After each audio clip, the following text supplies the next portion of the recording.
Então você quer aprender a puxar dados de ações direto no Python e fazer análises que realmente te ajudem a tomar melhores decisões no mercado. Hoje eu vou te ensinar como fazer isso do jeito mais simples possível usando o Yahoo Finance. E no final, ainda vou te ensinar a calcular o RSI, que pode indicar se uma ação está sobrecomprada ou subvalorizada. Mas claro, antes de começar, já deixa o like e se inscreve no canal, porque tem muito conteúdo top vindo aí. O primeiro passo de toda análise é documentar o seu código, então já deixei o notebook aqui certinho. Inclusive, se você quiser baixar, o link vai estar aqui na descrição, fique à vontade. O primeiro passo é realmente fazer a instalação e a importação das bibliotecas. A mais importante aqui é realmente o Yahoo Finance. Você pode instalar ela diretamente aqui no Jupyter Notebook, usando o comando pip install. Se tiver alguma política na sua empresa, você pode utilizar o user para baixar só para o seu usuário, mas verifique a política aí da sua empresa quanto a essas instalações. No meu caso aqui, se eu rodar, ele vai dar que já está com todos os requisitos atendidos. Outras bibliotecas que a gente vai usar aqui, o Pandas, Matplotlib e o Plotly. Bem simplesinho. Já chegando na etapa de como obter os dados dessas ações, o jeito mais simples de fazer isso é inicialmente definir uma lista aqui com as ações, os tickers. É muito importante que você coloque o .sa no final, porque é ele que vai indicar se a ação é brasileira ou não. Se você não colocar o .sa, a biblioteca não vai conseguir puxar os dados.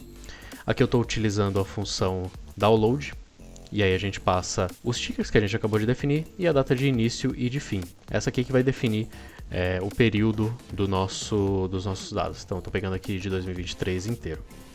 Aqui eu coloco no final o stack e o reset index. As duas funções vão ser utilizadas para a gente transformar os nossos dados, de modo que fique mais limpo para a gente utilizar. A primeira função stack transforma colunas em linhas, deixando os dados mais organizados. Ele vai simplesmente pegar as colunas, que estavam terminadas como Petra e Vale, e vai transformar em linhas, de modo que a gente consiga filtrar no futuro mais facilmente. E o reset index é só para a gente redefinir o index, porque ele estava utilizando a coluna de dados, e a gente não quer isso. Depois a gente só vai renomear o eixo como vazio, como none, só para a gente não ter nenhum nome no eixo. Executando essa função, ela é bem rápido, ele puxa os dados bem rápido, e a gente já vai ter o nosso data frame certinho para utilizar. E aí, claro, a gente não pode parar aqui, a gente tem que fazer alguma análise com esses dados. Uma análise simples que a gente poderia fazer, muito importante, né? Aqui também tem a definição de cada uma das colunas, é muito importante colocar isso no notebook também. Apesar de ser bem intuitivo aqui os nomes, a gente também tem a definição aqui se vocês quiserem dar uma olhada. Partindo para uma análise simples, o que a gente pode fazer é plotar um gráfico para mostrar a variação do preço de fechamento de cada uma das ações. Então aqui da Petra e da Vale, a gente consegue facilmente com o Matplotlib plotar um gráfico de linhas para a gente ver a variação dessas duas ações. E aí aqui para fazer isso é bem simples, a gente só precisa definir o tamanho da figura aqui com PLT Figure. A gente vai pivotar os dados para acessar mais facilmente em colunas aqui. Então a gente define o ticker como segregador e o valor a gente vai utilizar o close, que é realmente o preço de fechamento das ações. Tá? E aí é só plotar aqui algumas propriedades do gráfico, e aí finalmente a gente exibe o gráfico bem bonitinho. Claro, esse é um gráfico bem simples. Se a gente quiser, e o ideal para apresentações, a gente tem um gráfico interativo. Então aqui no Plotly a gente consegue facilmente plotar um gráfico interativo. Aqui é bom para a gente poder responder perguntas mais facilmente, uma apresentação, por exemplo. Então aqui passando o mouse por cima, a gente consegue ver facilmente o preço de cada uma das ações.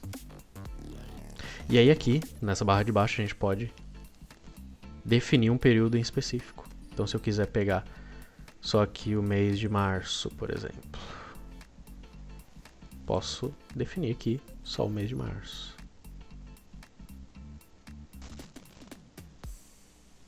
E aí para redefinir o eixo, é só clicar aqui na casinha, que ele vai voltar para o estado normal. Esse aqui é uma análise bem simples com os dados que a gente tem. Agora vamos partir para uma análise mais complexa, a análise RSI.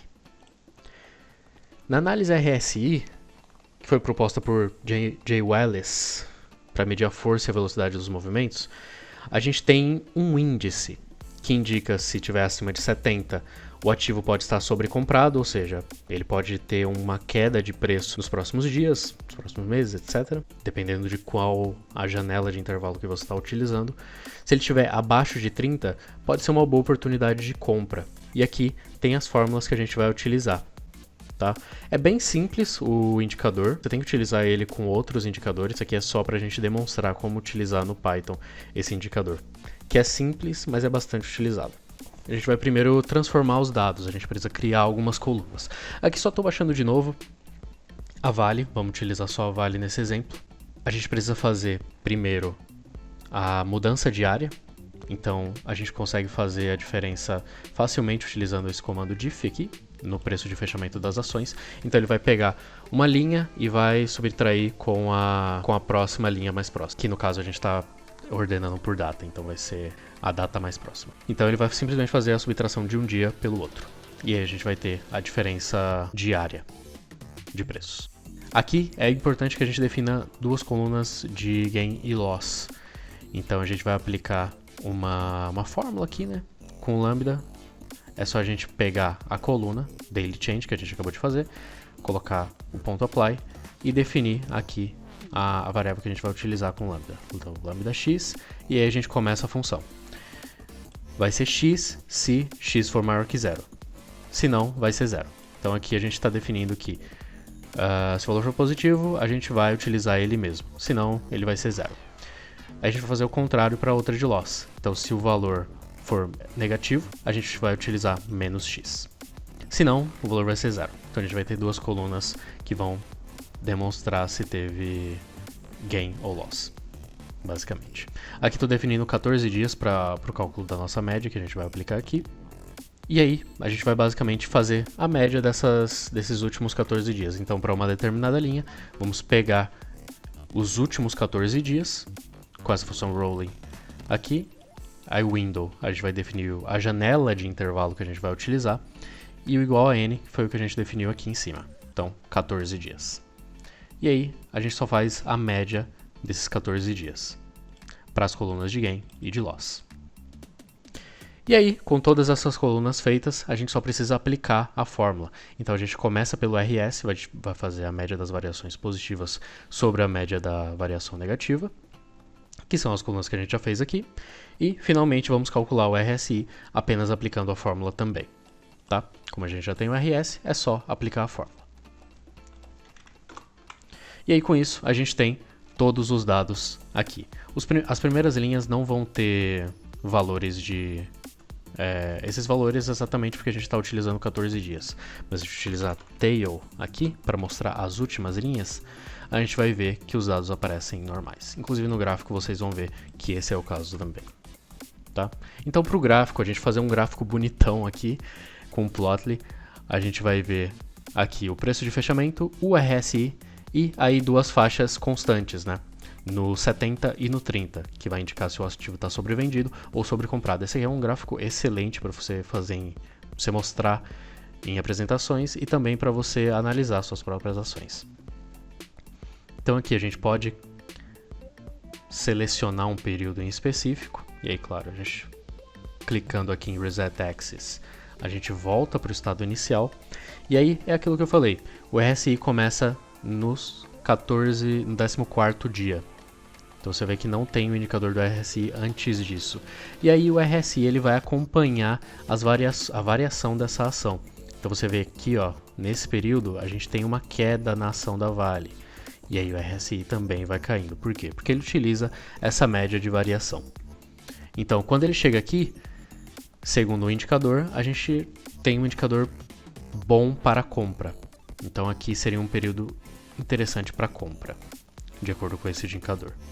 E aí a variação segue de acordo com a variação do fechamento da ação. Esse é o indicador do RSI, é bem interessante, é bem simples também, mas bastante utilizado aí no mercado.